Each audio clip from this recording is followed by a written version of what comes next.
ጥያቄ ማንሳት አይደለም ለህግ ጭምር ሊቀርቡ ይገባል። 9,000 ሰው በጫንቃው የተሸከመውን ነው የምትሰድበው። እንደሚዝናና ሰው አይደለም። ሱፍ ለብሶ ከረባት አድርጎ የሚዝናና አይደለም። በጣም ብዙ ዕቃ ገዝተን መግጠም ብቻ ነው የሚቀር።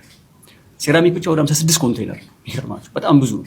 ሰላም እንዴት ናችሁ? በትላንትናው ዕለት እንግዲህ የተለያዩ ርዕሶችን ስንነጋገር ነበር በመቄዶንያና በዶክተር ቢኒያም ዙሪያ። ዶክተር ቢኒያምም እንግዲህ በእነዛ ጉዳዮች ላይ የራሱን ምላሽ ሰጥቷል። በአግባቡና ልብ ብለን ካዳመጥነው ነገሩን አጠር አድርጎ ያስረዳናል። ጥያቄ ማንሳት አይደለም ለህግ ጭምር ሊቀርቡ ይገባል። ከዛ በፊት ግን እርዳታን በሚዲያ ይዞ የመጣው ጆሲ ኢንዛውስ እንግዲህ በአሁኑ ሰዓት ላይ ትልቅ ችግር ውስጥ ይገኛል። በእኛ ስም ምንም የተሰበሰበ ገንዘብ የለም። ለሱም ደግሞ አለመግባቱን ማስረጃ ይዘን ቀርበናል። ጆሲ ከኢትዮጵያ ህዝብ ሰብስቦ ብዙ ብሮችን በእናንተ አካውንት ገብቶላቸዋል። እናንተ አረብ ሀገር ለምሳሌ እኛ ያልበላንን ገንዘብ ወይም ያልተሰጠንን ገንዘብ ተሰጥቷል ብለን እንድንዋሽ ነው የተፈለገው። ይሄ ለህዝቡ መምጡ በኢትዮጵያ ገንዘብ ማሰባሰብና እርዳታ ሰጣለሁ ብሎ ከውጭም ከወገን ውስጥም ገንዘብ በመሰብሰብ ታሪክ ውስጥ ጆሲ ኢንዛውስ የመጀመሪያው አሁን አጭበርባሪ የምንላቸው ሰዎች እንዳለ በአጠቃላይ አጭበርባሪ ናቸው። ማስተራብነት እና መማር ምናምን የምትሏቸው ወላጅ አባታቸው ጆሲ ይባላል። ጆሲ ኢንዛውስ በራሱ አካውንት ነበር ገንዘብ የሚሰበስበው። እንዳያችሁት የማናለቡሽ ልጅ ከሳው ነበር ገንዘብ አልሰጠንም፣ ስልክም ሲደውልልን አያነሳልንም ብለው ከሳው ነበር ቢፎር 6 ዓመት ምናምን አካባቢ ላይ ማለት ነው። አባታቸው ይሄ አዳማ ህንጻ ዋይት ሃውስ የሚባል ህንጻ ገዝቶ ነበር። ገዝቶ ተከራይቶ ከፍቶ ነበር። ገዝቶ ይመስለኛል ገዝቶ ነው ሲባል ነው የሰማሁት። ከየት አመጣ ሲባል እኔ መልቲ ሚሊዮነር ልጅ ነኝ መርካቶ ውስጥ 12 ሱቅ አለኝ ምናምን ብሎ ሰውን ለማሳመን ጥሩ ነበር፣ ሞክሮ ነበር። አሁን ማአት አርቲስቶች በእሱ አካውንት ነበር ሂሳብ ሲሰበስብላቸው የነበረው ገንዘብ ማለት ነው። ማጣራት እንጀምራለን ምን እንዳረገላቸው። የዛን ጊዜም ቢሆን የሀብት ምንጭ ይጣራል እኮ አንድ በአንድ ኦዲት መደረግ ይቻላል። እነዛ ሰዎች አሁን ምን ላይ ነው ያሉት? ምን ያህል ነገር ረዳቸው? በራሱ አካውንት ነበር ሲሰበስበው የነበረው ገንዘብ በሰዎቹ አይደል? ለማአት አርቲስቶች አንድ በአንድ ቪዲዮ እየወረደች እናጣራለን። ሰዎቹ ጋር ምን እንሄዳለን ካስፈለገ። ምን ተጠቀሙ እነዚህ ሰዎች? አሁን የዚህን የአባታቸውን ፈለግ የተከተሉ ሌሎች ማአት ሌቦች ተሰማርተዋል። ማአት ሌቦች ማለት ነው። ግን አሁን ምን ለማለት ፈልጌ ነው? ጆሲ ኢንዛውስ ወላጅ አባታቸው ነው። እነ ማስተር አብነት እነ መማር ምናምን የምትላቸው ሰዎች ወላጅ አባታቸው ማን ነው? ጆሲ ኢንዛውስ። የመጀመሪያ ተከሳሽ ማን ነው? ጆሲ ኢንዛውስ። ከሳሹ ማን ነች? ዲቦራ የማናለሙሽ ልጅ። እንደ አዲስ እንቀሳቀስብሃለን ጆሲ። የሀብት ምንጭ ምንድን ነው? እርዳታ አይደለ? በራስ ገንዘብ በራስ አካውንት አልነበር ሲሰበስብ የነበረው? በራስ ገንዘብ የት አደረስከው? ምን ያህል ገንዘብ ከነሱ ላይ ወሰድክ? ምን ያህል ገንዘብ ሰጣቸው? እናጣራለን ጆሲ፣ እንመጣባለን አንተ ላይ። በመጀመሪያ ግን መቄዶንያ አዛውንቶችን የተመለከተ ነገር ስለሆነ በጣም ልብ የሚሰብረውንና የሚደብረውን ቪዲዮ ተመልክተነው እንመለስ። የእናቴን ሬሳ ከመጠቅለሌ በፊት ለካ አፍንጫዋ ውስጥ ጥጥ ማድረግ ነበረብኝና ጓዳ መግባት ስላልቻል ረስቼ ተጣራሁ። እማዬ ጥጡን አቀብሽ። እንዳየነውና እንደተመለከትነው ይሄ ወጣት እናቱ አርፋበት ነው። ታዲያ ከሞተችም በኋላ ግን ከሷ ጋር ማውራቱን አላቆመም። በእርግጠኝነት ብዙዎቻችን እንደቀላል አናየውም። ይህን ቪዲዮ ካየው በኋላ ነበር የቢኒያም ልብ ስብራትና ሐዘን በአግባቡ የገባኝ። በእርግጠኝነት ኢትዮጵያ ውስጥም ሆነ ሌላ ሀገር ብዙ አዛውንቶች ቤተሰቦቻቸው እንደማይሸከሟቸው፣ በቤተሰቦቻቸው በልጆቻቸው ብዙ አይነት እንግልትና በቁማቸው እያሉ ውርስ መከፋፈል፣ እንደዚሁም ደግሞ ላለማስታመም፣ ላለማሳከም፣ እንደዚሁም ላለመንከባከብ የሚደረጉ ጥረቶችን በብዙ አይነት ቤተሰቦች ተመልክተናል። በጣም የሚያኮረውና የሚያስደስተው ግን አሁንም ድረስ ዶክተር ቢኒያም ተጨማሪ ሰዎችን እየተቀበለ እንደሚገኝ ስናስብ ነው። በሚያሳዝን ሁኔታ በአሁን ሰዓት ላይ ግን ብዙ አይነት ጥያቄዎች እየደረሱበት ይገኛሉ። ከጥያቄም አልፈው በስራት እንደሚያስቀጡት እንደዚህ ጠበቃዎችም እየተናገሩ ይገኛሉ። ጥያቄ ማንሳት አይደለም ለህግ ጭምር ሊቀርቡ ይገባል። ሰላም ደጉላው ነኝ። ሁላችሁም ይህንን ቪዲዮ ሼር፣ ኮፒ ሊንክ፣ ሪፖስት፣ ዱት ያደርጋችሁ ብዙ ሰው ይማርበት ዘንድ አድርጉልኝ። እንግዲህ ከሰሞኑ በዚሁ በሶሻል ሚዲያ በመቄዶንያና በሌሎች ገቦች እርዳታ ላይ በተሰማሩ ግለሰቦች ላይ አንዳንድ ጥያቄ እየተነሳባቸው ይገኛል። ይህንን ጥያቄ ተከትሎም ጥያቄዎች ላይ ደግሞ ብርቱ ተቃውሞ እየተነሳባቸው ተመልክቻለሁ። ይህንን ጉዳይ በተመለከተ እንደ ግለሰብ የራስን ምልከታ እንደ ጠበቃ ደግሞ አንዳንድ ነጥቦችን ከህግ አንጻር አንስተን እንመለከታለን። በተለይም ደግሞ እርዳታ ስራ ላይ የተሰማሩ ግለሰቦችን በምንመለከትበት ጊዜ ከሌላው ዓለም በተለየ እኛ ሀገር እነዚህ እርዳታ ስራ ላይ የሚሰማሩ ግለሰቦች የራሳቸው ስራ የሌላቸው፣ የራሳቸው ምንም አይነት የገቢ ምንጭ የሌላቸው፣ ሀብት ንብረት የሌላቸው ሆኖ እናገኛለን። የእርዳታ ስራ እንሰራለን ብሎ የሚሰሩትም ከሌሎች ሰዎች ገንዘብ ሰብስበው ገንዘብ አጠራቅሞ ባሻቸውና ደስ ባላቸው አካሄድ ለሌሎች ሰዎች ገንዘብ የሚያከፋፍሉ ሆኖ እናገኛቸዋለን። ከዚህም ባሻገር ደግሞ እርዳታ ስራ ላይ ከመሰማራታቸው በፊት ምንም ስራ ምንም ሀብት ንብረት በስማቸው ያልነበሩ ሰዎች፣ አንዳንዱ ደግሞ ክፍለ ሀገር ላይ ሞተረኛ ጭምር የነበረ አሁን ላይ ግን መኪና፣ ቤትና ሌሎች ንብረቶችን ይዘው አፍርቶ እናገኛለን። ስለዚህ ይሄ ነገር የሚያጠራጥር ስለሆነ ጥያቄ ማንሳት አግባብነት ያለው ነው ብዬ አምናለሁ። መንግስትም በዚህ ጉዳይ ላይ ጣልቃ ገብቶ በተለይ ገንዘብ ማሸሽ፣ በህገወጥ መንገድ የተገኘን ገንዘብ ህጋዊ አስመስሎ ማቅረብና ሌሎች ወንጀሎች ላይ እነዚህ እርዳታ ላይ የተሰማሩ ግለሰቦች ሊሰማሩ ስለሚችሉ መንግስት በዚህ ጉዳይ ላይ ሲሪየስ የሆነ ክትትል ሊያደርግ ይገባል ብዬ በግሌ አምናለሁ። የመቄዶንያን ጉዳይ በተመለከተ ግን ለዶክተር ቢኒያም ትልቅ ክብር አለኝ። በጣም ድንቅ ስራ እየሰራ ነው። ነገር ግን እየተነሳ ባለው ጥያቄ መሰረት ኦዲት ይደረግ፣ ገቢ ወጪ ይታወቅ፣ ሌሎች ገንዘቦች በየጊዜው የሚሰበሰቡ ገንዘቦች ከምን ላይ ዋሉ ያንን ሪፖርት አድርግ ብሎ ጥያቄ ማቅረብ ኃጢአት ወንጀልም አይደለም ነውርም የለውም ብዬ አምናለሁ። አመሰግናለሁ። በቀን ከ3 ሚሊዮን ብር በላይ የሚያወጣው እንግዲህ መቄዶንያ በአሁን ሰዓት ላይ እንደዚህ አይነት አደጋ ላይ ይገኛል። ዶክተር ቢኒያምም ለዚህ አንድ ምላሽ አለው። እግዚአብሔር ሁሉንም ይችላል፣ እግዚአብሔር አለልን በማለት ተናግሯል። ሰላም ጤና ይስጥልን፣ በያላችሁበት የእግዚአብሔር ሰላም ከእናንተ ጋር ይሆንልን።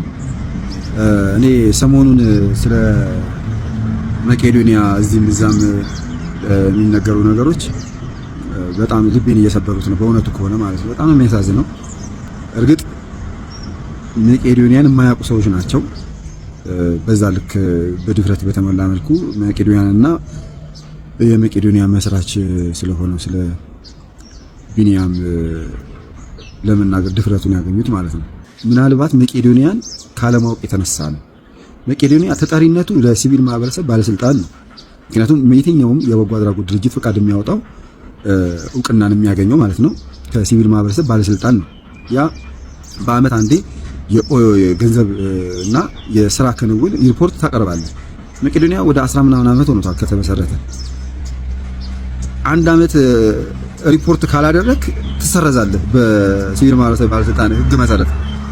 ወይም ደግሞ ያንን ሪፖርት ያላቀረብክበት መንገድ ለአንድ አመት ምንድነው ተብሎ ተጠንቶ ማስተካከያ ይሰጣል። ከዛ ውጪ መቀጠል አትችልም። 12 ዓመት ምናምን ቀርቶ 2 ዓመት መቀጠል አትችልም። ሪፖርት እና ኦዲት ይደረጋል እና ቦርድ መር ነው። አሁን በሪሳ ምንድነው ቦርድ መር ለምን አይሆንም ብሏል። ቦርድ መር ነው መቄዶንያ እኔ እስከማውቀው ድረስ። ሁሌ ምናልባት ቢኒያም ፊት ለፊት ስለምታዩት ሊሆን ይችላል። እሱ ራሱን እንግዲህ ጥሎ ሁሉ ነገር አሳልፎ ለበጎ አድራጎት የሰጠ ሰው ስለሆነ ምናልባት ፊት ለፊት ልታዩት ይችላላችሁ እንጂ አጠገቡ በጣም በርካታ ሰዎች አሉ። ሩቅ ሳትሄዱ ሚስቱን አሁን ሚዲያ ላይ ልታመጣት አትችልም በምንም ተአምር። እሷም የሚዲያም ሰው አይደለችም፣ የካሜራ ሰው አይደለችም። ልታናግርህም ራሱ ስትቀርባት ካሜራ መያዝ አለመያዝን አረጋግጣ ነው ተቀርበ። የት እናቃታለን? አሁን ህሊናን ስራዋን ነው እንጂ የት እናቃታለን? ምን ትስራ? ምን ታድርግ? እና በአንድ ሰው ትከሻ ላይ ብቻ ነው መቄዶንያ የወደቀው የሚባለው ሐሰት ነው፣ አለማወቅ ነው።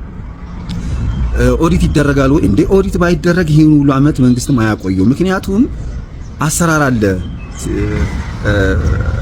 አንድ አመት ምናልባት ኦዲት ከግንዛቤ ጥረትም ሊሆን ይችላል፣ ከስራ መደራረብም ኦዲት ላታደርግ ትችላለህ። ነገ የተቋሙ ህልውና ከማስቀጠል አንጻር ነው የበርሲሳ ጥሩ ነው።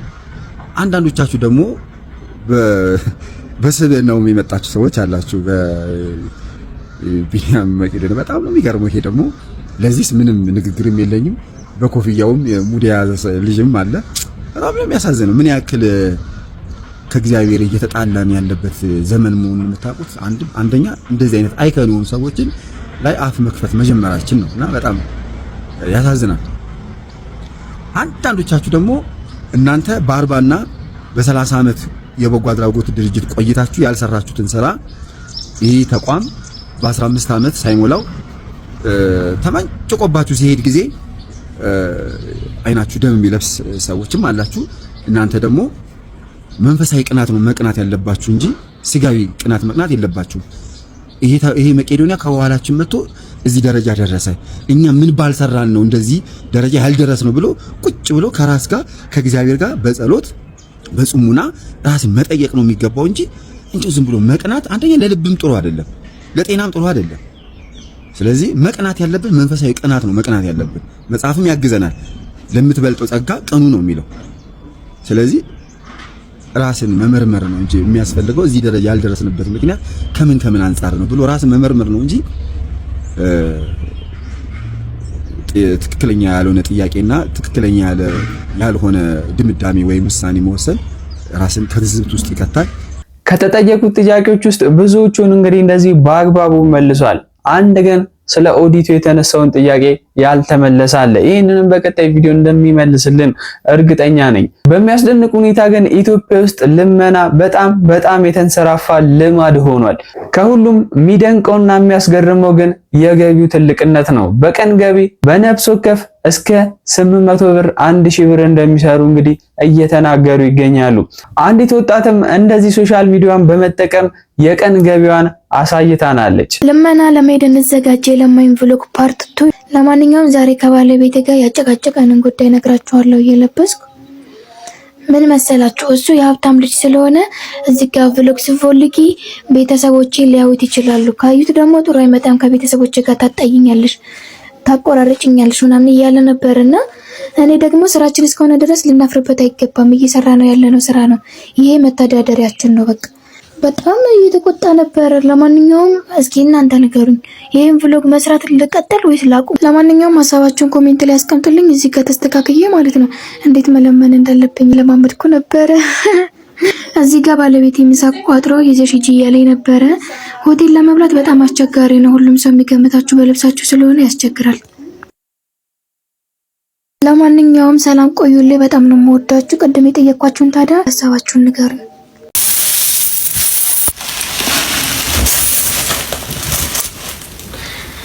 ሰላም ጋይስ እንዴት ናችሁ? ዛሬ ከዮሐንስ መመለሴ ነው። በጣም ደክሞኛል። ዛሬ ደግሞ ዝርዝር እያሉ እንደዚህ ሲያጨናንቁ ነው የቆዩት። ለማንኛውም ዛሬ የሰራሁትን ኑ ላሳያችሁ።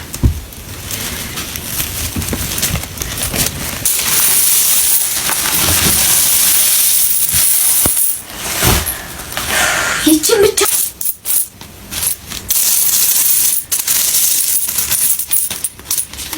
እንደዚህ ዛፍ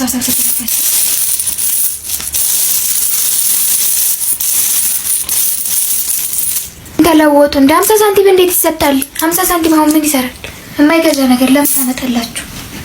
እኛ ስራ ብለን ወጥተን ይችን ይዘን መግባት አግባብ ነው? አይናችንን አፍጥጠን ካሁን ይሰጡናል እያልን እኮ ተሳቀቀኝ። ምን ማለት ነው? እሺ አሁን ይችን ብር ይዞ መግባት ማለት በቀን የልጆች የትምህርት ቤት ክፍያ አለብን፣ የመኪና ግብር አለ፣ በአመት የቤት ግብር አለ፣ የውሃ አለ፣ የመብራት አለ። በጣም ከባድ ነው ኑሮ። ኧረ ተው ግን ብር ስጡ እንዴ! በሚደንቅ ሁኔታ የሰው ልጅ እንግዲህ የሚሰራ ሰውን አያበረታታም። ብዙ ጊዜ የሚለምን ሰውን ነው እንደዚህ የሚረዳው። ሶሻል ሚዲያ ላይ እንኳን ብንመለከት ከሚለምን ሰውና ከሚሰራ ሰው ቫይራል የሚወጣው የሚለምን ሰው ነው። ይህ ነገር ለምን እንደዚህ ሆነ?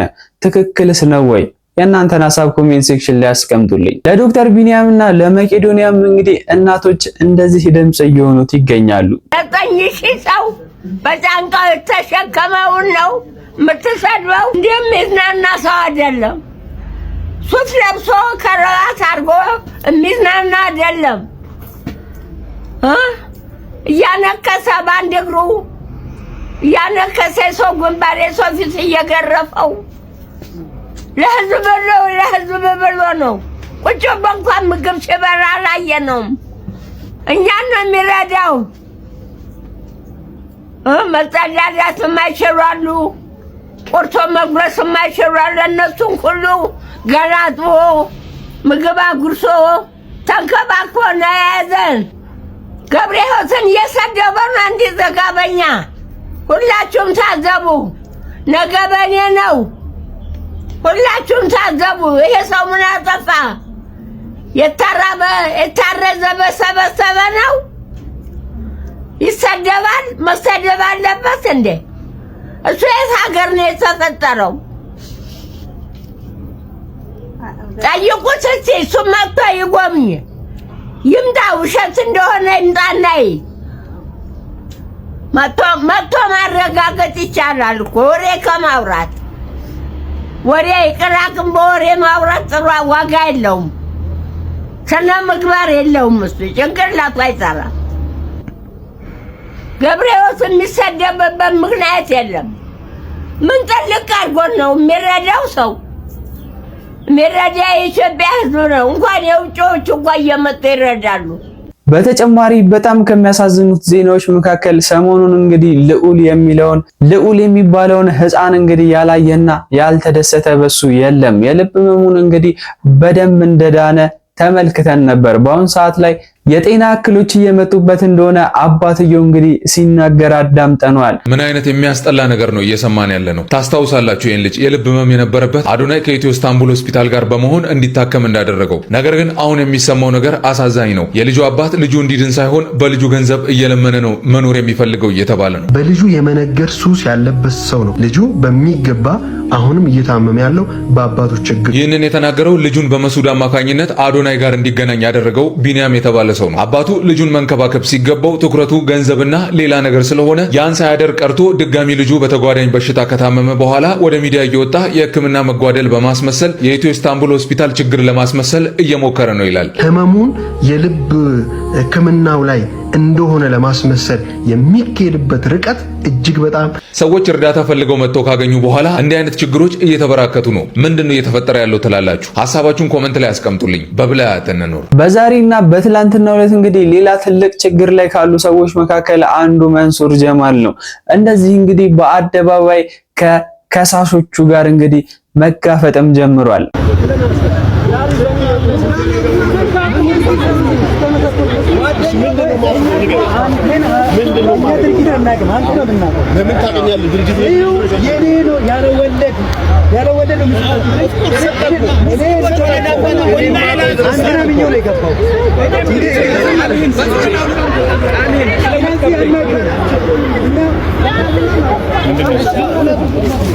ገበያው ቤተክርስቲያኒቱ ላይ እየደራ ነው፣ ከፍም እያለ ነው። ምናልባት ተቃውሞ ሊገጥመኝ ይችላል፣ የብዙ እንጀራ መዝጋት እንዳይሆን።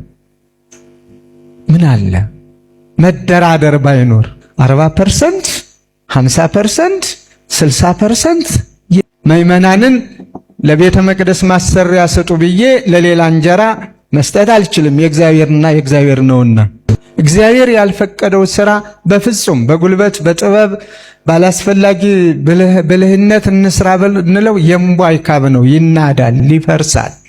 አሁን የደረሰን ሰበር ዜና አለ። ሐይቅ እስጢፋኖስ መንፈሳዊ ኮሌጅ ገዳሙ 108 ሚሊዮን ብር ተሰበሰበለት የተባለው ባሮክ ሰበሰብን ብለው በሚዲያ አውርተው የራሳቸውን ኮሚሽን ይዘውበት የሄዱት ገዳም እንደገና ድጋሚ ገብሩ ስላልደረሰኝ ብሎ ገቢ ማሰባሰቢያ ሊያዘጋጅ ነው። ወይ አዲስ አበባ ወይ እዛው ሊያዘጋጁ ነውና ባሮክ 108 ሚሊዮን ብሩ የት ነው ያለው?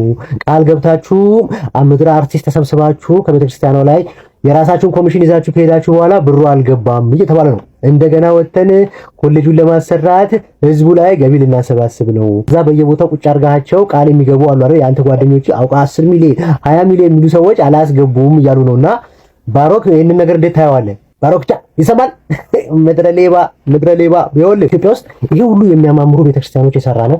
አርቲስት ሰብስበን አይደለም፣ የኮሚሽን ስራ ሰርተን አይደለም። በፊት ቤተክርስቲያኗ ባያዘችው ስርዓት ነው ሰው ለቤተክርስቲያን የመስጠት ምንም ርህራሄ የለውም። ይሄ ሁሉ ቤተክርስቲያን ህዝቡ ነው የሰራው። ይሄ ሁሉ ገዳማት በህዝብ ገንዘብ ነው የተሰሩትና እናንተ ሌቦች ገብታችሁ እያበላሻችሁብን ነውና አሁን ይሄው ሐይቅ እስጢፋኖስ መንፈሳዊ ኮሌጅ 103 ሚሊዮን ብር ተሰበሰበ፣ 108 ሚሊዮን ብር ተሰበሰበ ብለህ አውርተህ የራስህን ኮሚሽን ይዘህ ከሄድክ በኋላ ገዳሙ ምንም ነገር አላገኘም። እንደውም ምን እያሉ እንደው ታውቃለህ? አፈርን አሁንም ህዝቡ ወጥተን ገንዘብ ስጡን ካልን 108 ሚሊዮን ብር ውስጥ የታረጋችሁ እንባላለን። ገንዘቡ ግን አልገባም። አርቲስቶችና እነ ባሮክ ነው የበላችሁት። ምድረ ሌባ እና ሰላም ናችሁ ወይ? እንዴት ናችሁ? አማን ናችሁ ወይ? ያሉ ነው በየጫት ቤቱ በየምናምን ቁጭ ብሎ ዝም ብሎ እየደወሉ ቃል የሚገቡትን ሰዎች ሃይበላቸው ወይም ብሩን አስገቡ በላቸው ከቻልክ። ምድረ ሌባ እዚህ እስከ ሌሊት አብረነን ወደዚህ እስኪ ጋበዝ ላድርገው። ይሄንን ታሪካዊ ፕሮግራም እኮ በፎቶ እያጀበ ነው አይደለ? ፎቶ ግሩም እስኪ ግሩሜ አባይ ከጸባይ ሁለት ይሄ ሰውዬ ቆይ እስኪ ግሩሜ ከግሩም ተነሳል እንጂ ተነስቶ ያውቃል። እስኪ ንግግር እያደረክ ሰማ ይቆማል፣ ይንበረከካል። እሱ አንዳንዴ በደረቱ ይተኛል። እስኪ አንድ ለየት ያለ ፎቶ ላንሳ። እስኪ የሚፖሰት በዛሬም ይዤላችሁ የመጣኋቸው ቪዲዮዎች እነዚህ ነበሩ። በቀጣይ ቪዲዮ እስከምንገናኝ ድረስ ቸር ቆዩልኝ እያልኩኝ ይሄንን ቪዲዮ እንግዲህ በዚህ ቪዲዮ ሰብስክራይብ ስታደርጉ እንደዚሁም ላይክ ኮሜንት ስታደርጉ እንግዲህ በቀጣይ ቪዲዮ እንደምትሸለሙ ካሁኑ ቃል ልገባላችሁ እወዳለሁ።